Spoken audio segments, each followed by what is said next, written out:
दोस्तों, हम सबके अंदर कुछ ना कुछ कमी होती है। कोई गुस्से वाला होता है, कोई डरपोक है, कोई टाल मटोल करने वाला।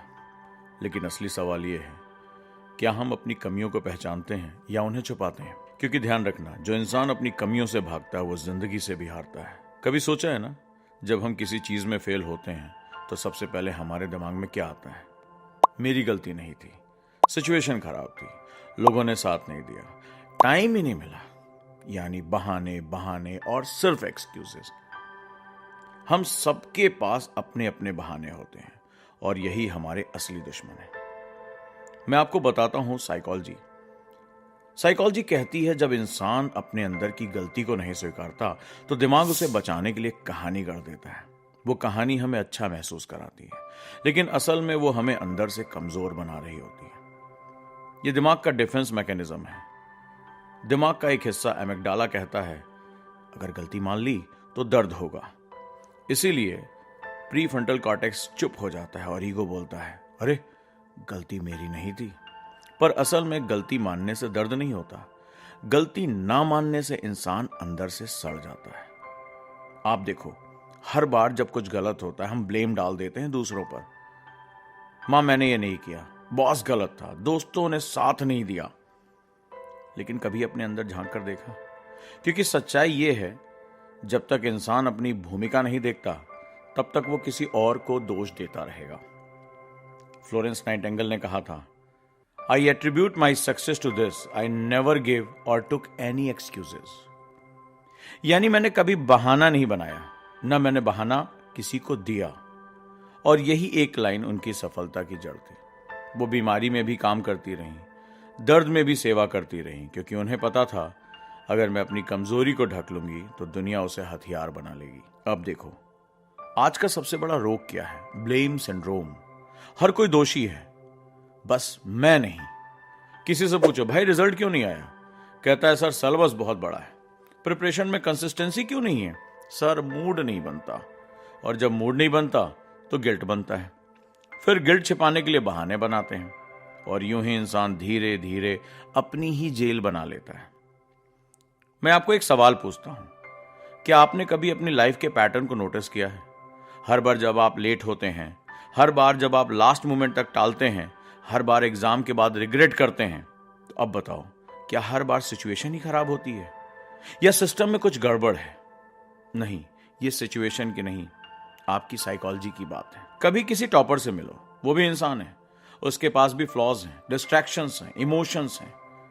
फर्क बस इतना है कि वो अपनी कमियों को जानता है और उन्हें मैनेज करता है।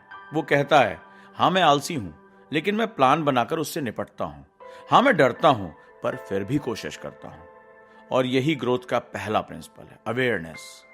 अगर आप अवेयर हो कि आपकी वीकनेस क्या है, तो वो वीकनेस अब आपकी ताकत बन सकती है। अब थोड़ा दिमाग के साइंस को समझो।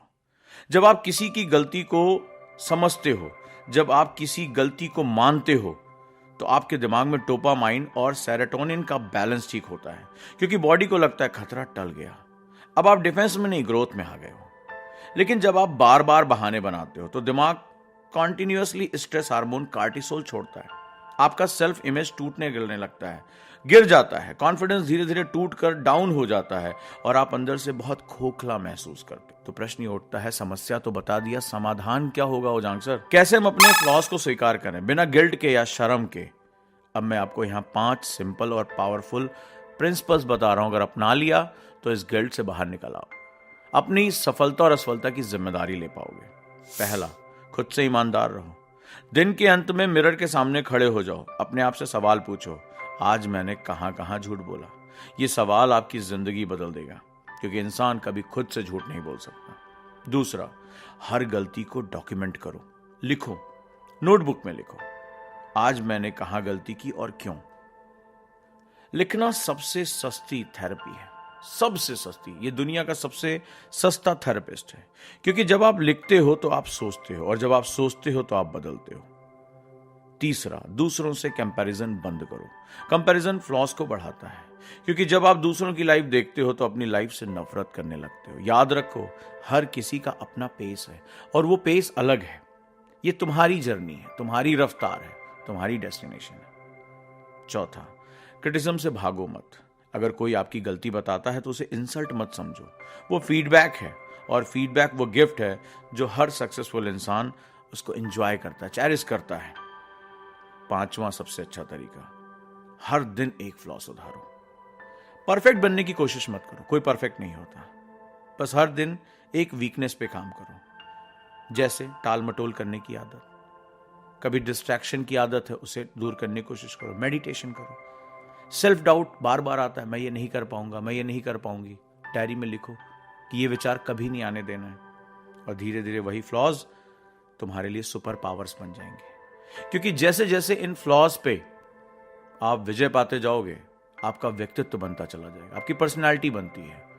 और मैं हमेशा कहता हूं आईएएस व्यक्ति नहीं, व्यक्तित्व का इम्तिहान है। तो दोस्तों, मैं ये इसलिए कह रहा हूं क्योंकि मैंने खुद भी ये जर्नी जानी है। हर इंसान किसी ना किसी वक्त अपने एक्सक्यूजेस के अंधेरे में होता है, लेकिन एक पल ऐसा आता है जब हमें तय करना पड़ता है, मैं अपनी जिंदगी बदलना चाहता हूं या अपने बहाने, क्योंकि दोनों तो साथ नहीं चल सकते। अब बात करते हैं एक और गहरी साइकोलॉजी की। एक्सक्यूजेस हमारी आइडेंटिटी का हिस्सा बन जाती हैं। हम खुद को वैसे ही देखना शुरू कर देते हैं जैसे हम बार बार सुनाते हैं, बार बार बोलते हैं। जैसे, मैं लेजी हूं, मैं बहुत अनलकी हूं, मैं फोकस नहीं कर पाता। और धीरे धीरे ये वर्ड्स बिलीव बन जाते हैं, विश्वास का हिस्सा बन जाते हैं। बिलीव बिहेवियर बनाता है, बिहेवियर से आइडेंटिटी बनती है। तो अगर आप अपनी जिंदगी बदलना चाहते हो तो पहले अपने शब्द बोल दो, वो शब्द जो जाने अनजाने रोज अपने बारे में बोलते हो, उन्हें निकाल कर अपनी जिंदगी से फेंक दो। एक लाइन याद रखना, excuse is a beautiful lie that kills अगली ट्रुथ। यानी बहाना सुंदर होता है, पर वो सच्चाई का गला घोंट देता है। अब बात करते हैं ग्रोथ की। फ्लॉ एक्सेप्ट करने का मतलब ये नहीं कि आप कमजोर हो, इसका मतलब है आप सच में बहुत स्ट्रांग हो। क्योंकि जो इंसान अपनी गलती स्वीकार कर लेता है, उसे कोई हरा नहीं सकता। एग्जाम्पल देखो, एलन मस्क ओपनली कहते हैं, I make mistake every day. Steve Job ने कहा, I have failed more than I have succeeded. MS Dhoni ने भी बोला था, गलतियों से डरना नहीं, बस उन्हें दोहराना मत। इन लोगों ने अपनी फ्लॉस को छिपाया नहीं, उन्हें प्रोसेस का हिस्सा बनाया। और यही डिफरेंस है एवरेज और लीजेंड के बीच में। अब सुनो यूपीएससी एस्पिरेंट के दिल की बात। यूपीएससी की जर्नी सिर्फ सिलेबस ही नहीं होती, ये एक मानसिक यात्रा है। यहां तुम्हें अपनी कमजोरियों से भी मुकाबला करना होता है। इसीलिए ओजांग आईएएस एकेडमी में हमने बनाया है zero to hero batch for UPSC 2027, जहां हम सिर्फ जनरल स्टडी नहीं सिखाते, हम सिखाते हैं सेल्फ डिसिप्लिन, सेल्फ अवेयरनेस और सेल्फ रिफ्लेक्शन। क्योंकि अगर तुम खुद को नहीं समझे तो सवाल कैसे समझोगे, और अगर तुम अपनी गलती नहीं माने तो सुधार कैसे करोगे। और अगर वाकई सीरियस हो अपने ड्रीम्स के लिए तो कॉल करो 8750711133 पर, और जीरो से हीरो जर्नी शुरू करो आज से ही। एक और आखिरी बात, कभी अपने फ्लॉज पे शर्मिंदा मत होना, क्योंकि फ्लॉज ही वो क्रैक्स हैं जिनसे रोशनी अंदर आती है। वो तुम्हारी कमजोरी नहीं, तुम्हारी कहानी है। एक ही बात कहना चाहूंगा, कमियां हर इंसान में होती हैं, कमियां हर इंसान में होती हैं। फर्क बस इतना है, कोई छुपाता है, कोई बताता है। जो खुद को स्वीकार कर ले वही असली विजेता कहलाता है, हमेशा याद रखना। तो आज कमेंट में लिखो कि आई एक्सेप्ट माई सेल्फ, क्योंकि यही तुम्हारे ट्रांसफॉर्मेशन का पहला कदम होगा। और अगर तुम चाहते हो कि ऐसे साइकोलॉजी बेस्ड वीडियोस हर हफ्ते, तो सब्सक्राइब कर लो चैनल को और फॉलो करो मुझे इंस्टाग्राम पर ओजांग सर के नाम से, क्योंकि वहां मैं रोज तुम्हारे माइंड के अंदर की दुनिया समझता हूं। जिसे समझ लिया वो जिंदगी जीत गया।